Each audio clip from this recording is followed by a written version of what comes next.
ঘরোয়া ফুটবলের খবর জানাবো। বাংলাদেশের নতুন কোচ হচ্ছেন না ক্রিস কোলম্যান। সব চূড়ান্ত হলেও তার এজেন্ট নতুন করে ফি চাওয়ায় থমকে গেছে বাফুফে। এখন শর্টলিস্টে থাকা বাকিদের সাথে কথা শুরু করেছে। এর মধ্যে আলোচনায় এগিয়ে আছেন থমাস ডুলি। 24 মে ক্যাম্প শুরুর আগেই যোগ দিতে পারেন নতুন কোচ, আশাবাদী বাফুফের সভাপতি তাবিথ আউয়াল।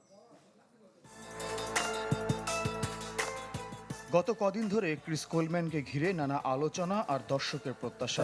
ওলস কোচের বড় অঙ্কের বেতন, তবু তাকেই বেছে নিয়েছিল ফুটবল ফেডারেশন।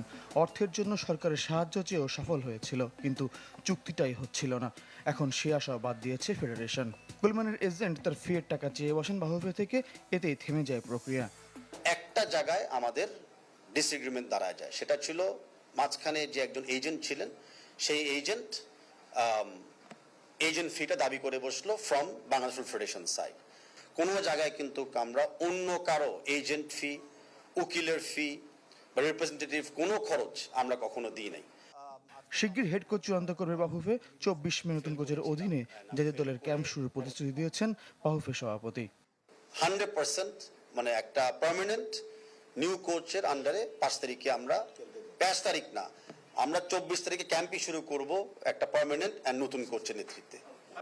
নতুন করে যার সাথে আলোচনা চলছে তার নিয়োগের জন্য সরকারের কাছে অর্থ চাইবে ফেডারেশন। নতুন নিয়োগে মার্কিন থমাস ডুলিকে ঘিরে গুঞ্জনটা জোরালো। যিনি সম্প্রতি গায়ানার দায়িত্ব ছেড়েছেন। কোচ ছিলেন ফিলিপাইনের, ছিলেন যুক্তরাষ্ট্রের সহকারী কোচও। আলোচনায় আছেন জার্মানির বার্ন স্ট্রকের নামও। এখন আমাদের প্রক্রিয়া চলছে যে আরেকজন কোচের সাথে ফাইনাল করার জন্য।